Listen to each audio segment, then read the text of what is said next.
Welcome to the Dose of Izzy talk show. I'm your host, Izzy Davis, fascinated by all things health, wellness, mindfulness, spirituality, and anything that can deepen our experience as human beings and make us better people. Today's guest is none other than myself. But before we get into the solo episode, I will play a clip from last week's episode with my dad where he sings a little intro for the Dose of Izzy podcast, which I love so much. And then after that, enjoy about 30 minutes of me awkwardly talking to myself about myself. Hey Izzy, dose me now. I'm not ashamed to go up and around. Well, here we are, recording a solo episode. Or here I am, I should say. I'm all by myself. I'm just sitting here with no notes, completely raw dogging this, so hopefully this goes okay. I was very intimidated by the idea of a solo episode. I thought about asking ChatGPT to generate 10 questions that I could ask myself to help my listeners/viewers get to know me. But then I was like, I can do better than ChatGPT can do. And then the other night, as I was falling asleep, I thought about this idea of telling 3 short stories, one from my childhood, one from high school, and one from more recent, that would just kind of tell you a little bit more about me. Instead of just directly telling you, I will tell some funny or potentially interesting or insightful stories about myself. So, I'm sitting here drinking a Spindrift with rosemary from my new herb garden.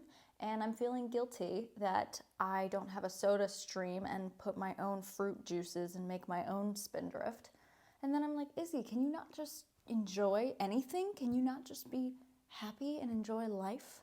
Have to feel guilty for everything that you're not doing the absolute most? Grapefruit and rosemary goes really good together though. So let me start out with a funny, hilarious story from my childhood. This one is really bizarre. It shakes me to my core when I think about the fact that I did this.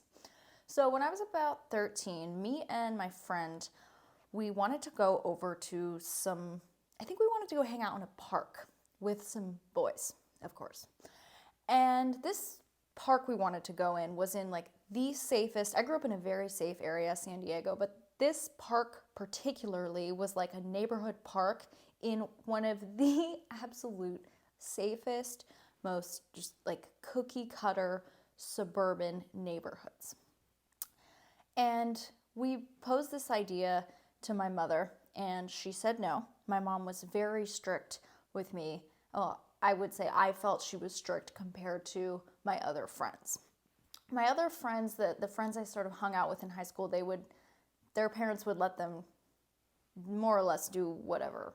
And my mom was always wanting to call whoever house I was going over to. She wanted to speak to the parent of that household. And so she had said no to the original plan of us going to this park.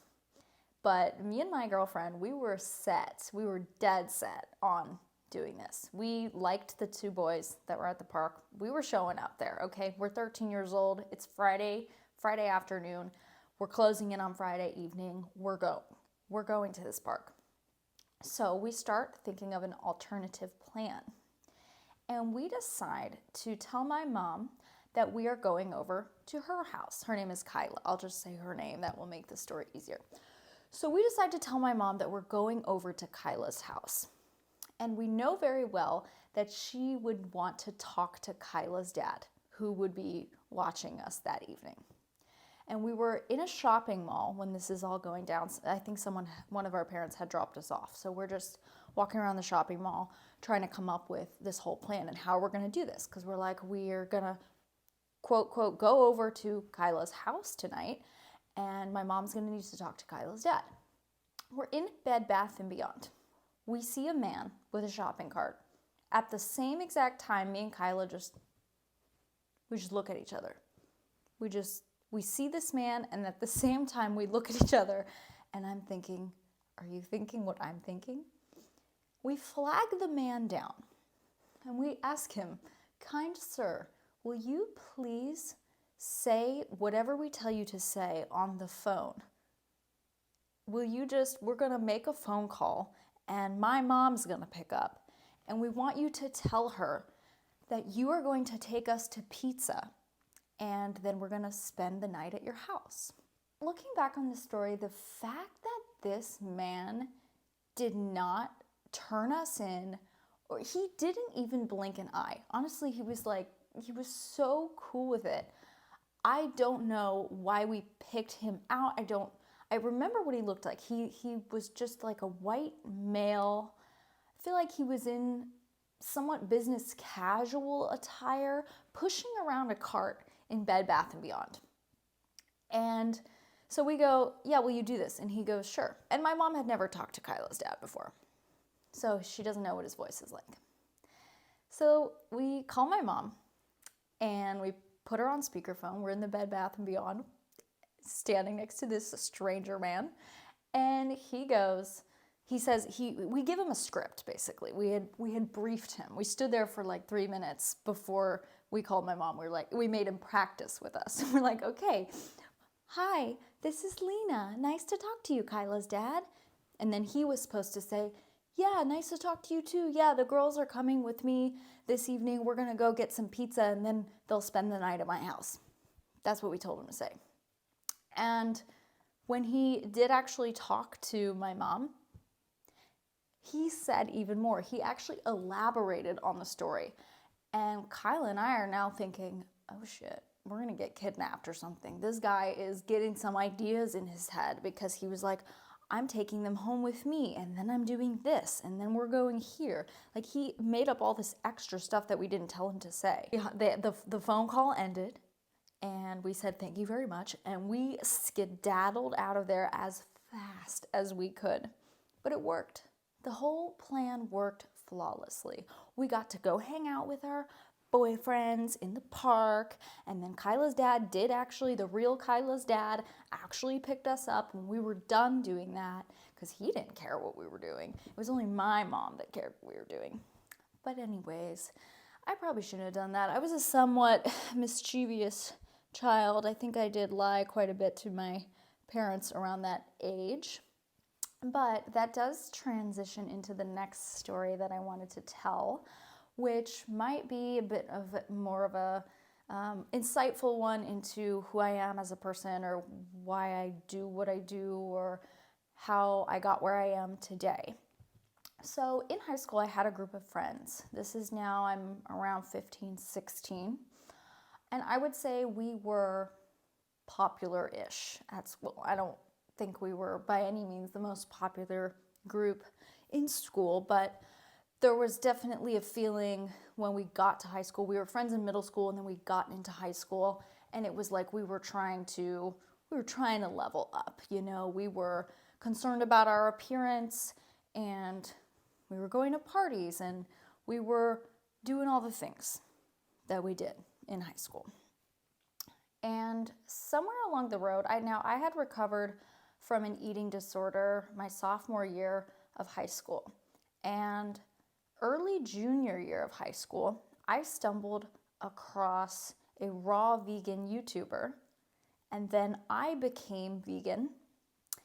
And then I started really distancing myself from my friend group.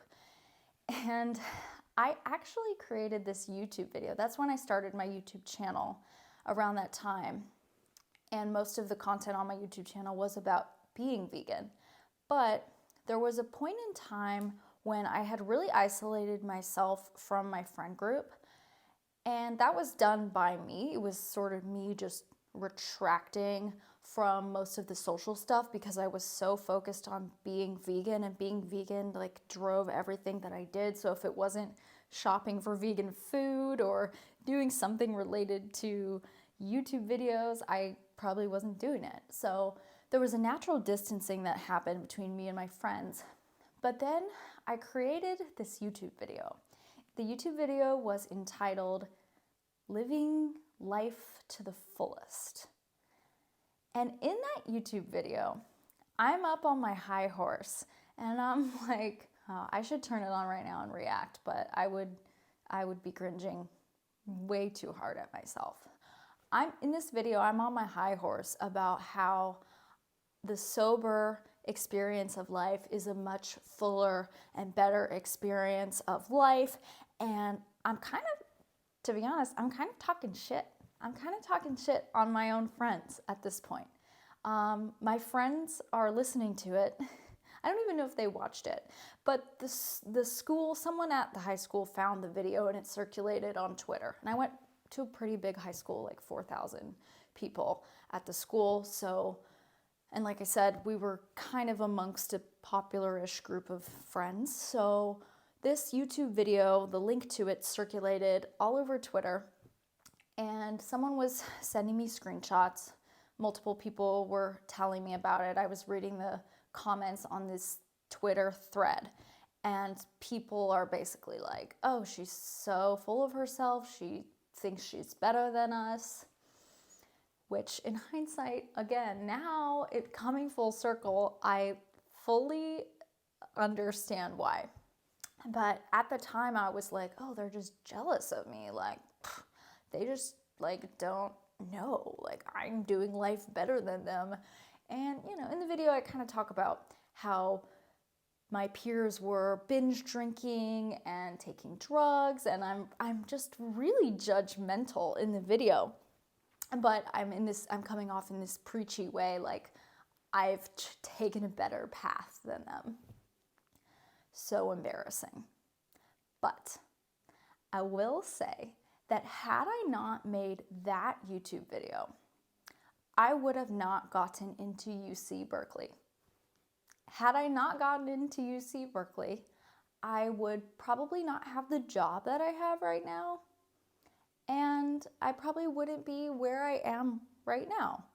So the experience of having that video circulate around my school, it created even more.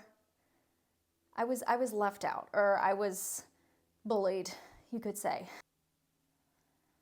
I think it was spring break, or the very beginning of spring break, when the video was circulated on Twitter around my high school.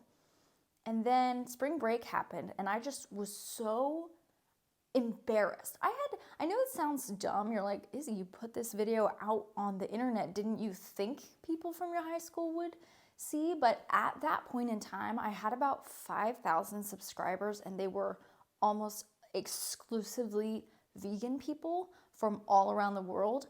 Nobody from my real life was in my online world. Like, nobody.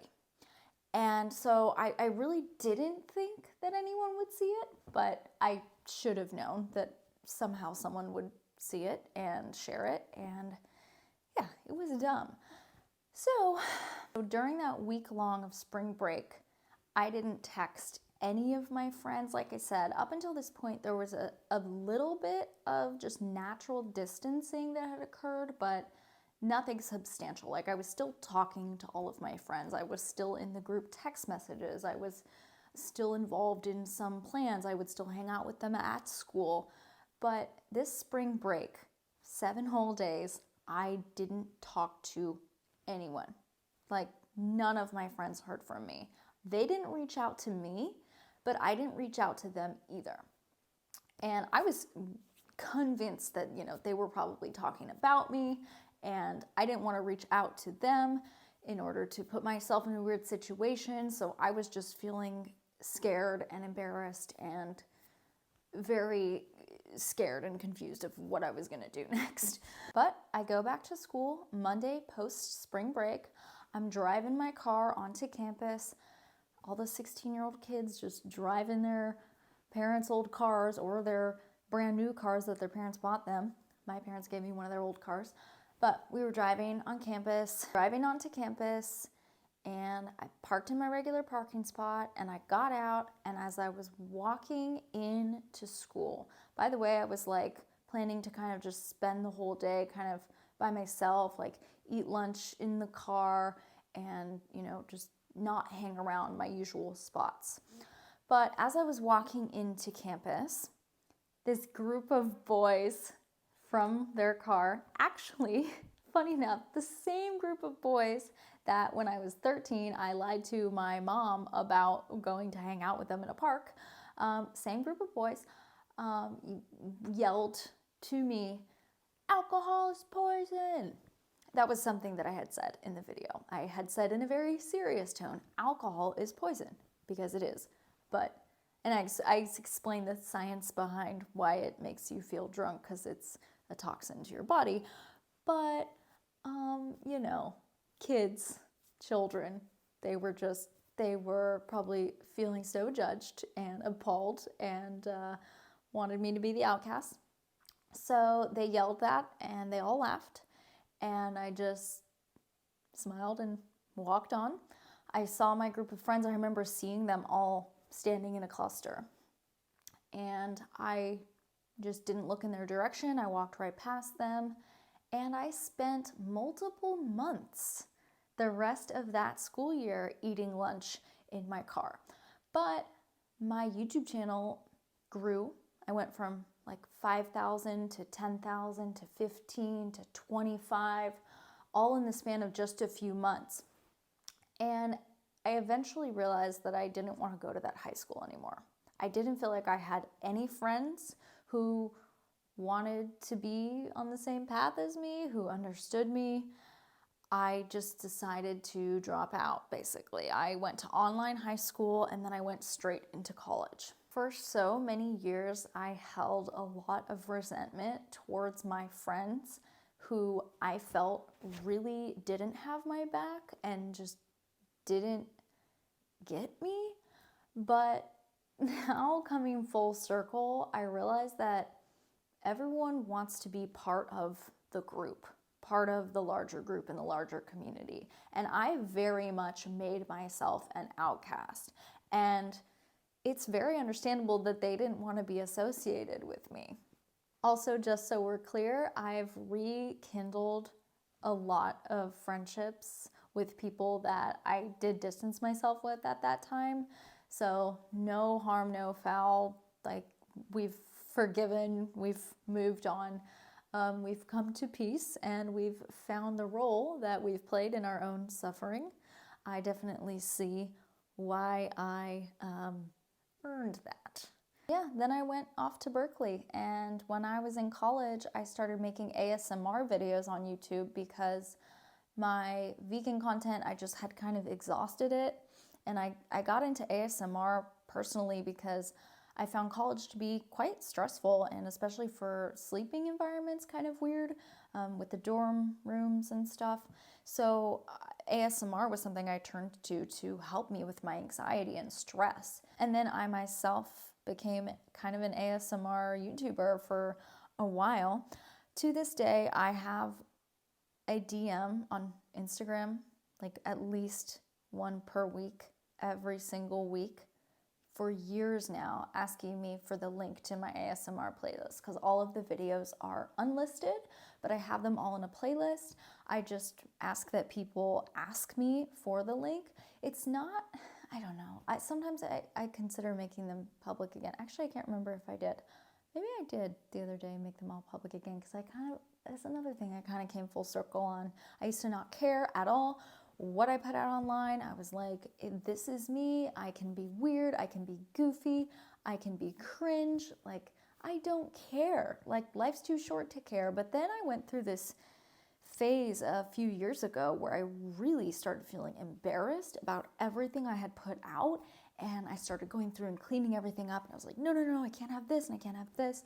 I was also new to the corporate job world too. And I was looking, out for myself, making sure I didn't have anything online, and that I didn't have anything online that one of my clients would see as not appropriate. But again, I kind of came full circle, realizing that ASMR, first of all, is like widely known and well accepted as just like a almost mainstream tool for anxiety and sleep now. So like, that's totally fine to have up. And then all the vegan kind of cringy stuff that I had when I was pretty young, like, it's just cute, honestly. It was very cute. And now I'm gonna leave you with a short story about a boy, about how I chose myself when I knew I wasn't being chosen. This was right before Valentine's Day of, I don't know what year it was, but it was over 3 or 4 years ago. I had just broken up with a boyfriend in January, and this is now February. It's the day before Valentine's Day, and me and my girlfriends go out. And one of the girls that we go out with decided to invite some guy friends. And I didn't know any of the guys. But they show up, the group of guys, there's like 3 of them, there's 3 of us, and we're not supposed to be on any sort of date or anything. But one of the guys I find quite attractive. Not really personality-wise, I'll be honest, it was more looks, but then his personality intrigued me because he didn't seem very interested in me. And that is intriguing, I guess, for whatever sick reason. Whatever. So long story short, we end up hanging out the next day, which is Valentine's Day. And this guy is just ticking all of my boxes. He's making me laugh. He's romantic. He has all these interesting hobbies. I learned so much from him in this first date, so to speak, even though I think I remember we went for a walk on the beach. I'm not even sure if we went out to dinner or anything like that. So at the time I was living in San Diego, and he was about to move away from San Diego. He was moving up north, like an hour and a half, whatever. But we have a good first date, and then we hang out a few more times, maybe 2, possibly 3 more times. I don't remember. Now, I don't mean to brag when I say this, but the only way I can explain to you why this situation meant so much to me is to say that I usually don't have any trouble keeping a guy's attention or getting a guy to be interested in me or to want to talk to me. I guess another perspective I could take on that is maybe most of the guys I've dated in my past just have liked me a lot more, or a little bit more at least, than I liked them. So I never really had to do any of the chasing. I never worried about someone not texting me back. I just didn't go through a lot of that. I knew a lot of girls that did go through that kind of stuff, and I was always the one giving boy advice to my girlfriends, like, just be more magnetic and pull them in by attracting them, not by being needy. And anyways, literally since the 7th grade, this guy was the first guy to make me feel somewhat uncomfortable and on edge, in the sense that I really worried whether or not he was interested in me. Like, it wasn't obviously the first time in my life I had been interested in someone that was giving me mixed signals, but it was like the first time, or at least in a really long time, since I had gotten mixed signals from someone that I was really interested in. And he would seem so interested when we would hang out in person, but then he was really slow to respond and kind of flippy floppy. And anyways, so I got invited to go to Hawaii with my coworker at the time. And the trip was like out to Volcano, Hawaii on a farm, very non-glamorous. My ticket was paid for because I would show up to Hawaii and basically work a little bit on the farm in exchange for the trip. And it was awesome. And when I was on that trip, it was when I felt like the guy that I was talking to was slowly pulling away. I guess I really was just feeling unsure. But I had this desire to get him a gift, which is really weird because we'd only hung out 2 or 3 times. But I liked him so much that I thought of this very specific thing that I could get him on my trip to Hawaii. And I go out shopping in Hawaii. I go into this specific store. I'm like, this is exactly his style. It's kind of a decor furniture store. I find the thing. What it was, I think it was something we had talked about. It was a crystal lamp. So it was like a lamp made out of quartz, kind of like a salt lamp, but made out of white quartz. And I know they exist now, but at the time I had never seen one before or heard of it. So I was like, oh, when I go to Hawaii, I feel like I'll look for one there. I didn't tell him this, but that's what I was thinking in my head. When I go to Hawaii, I'll try to find a quartz lamp. And I found one, and it was gorgeous, but it was $95. And I was like, I should not spend $95 on this guy that I've hung out with 3 times. But I did it. I bought it. I also bought a bar of soap because, I don't know.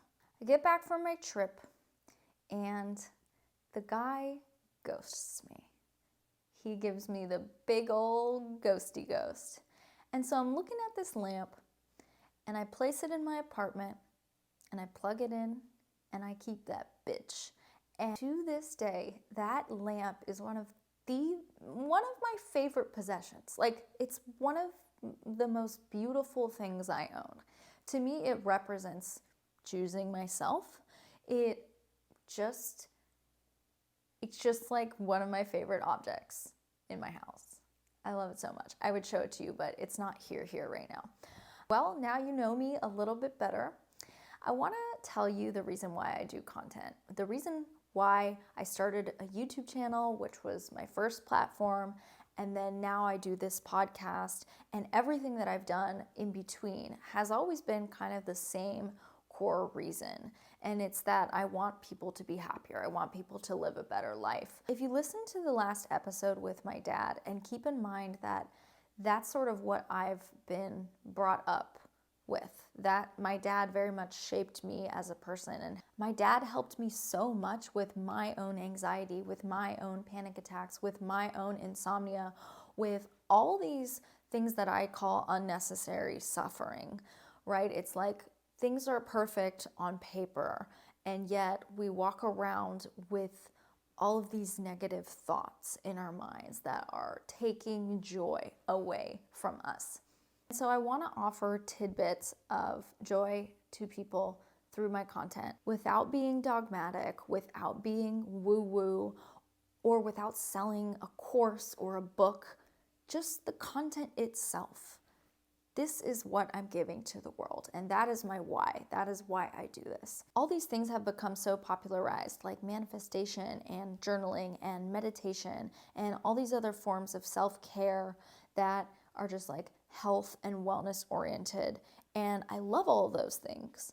But I also want to be the first to tell everyone that I'm not always the best at doing those things. I get in my own way all the time. I self-sabotage.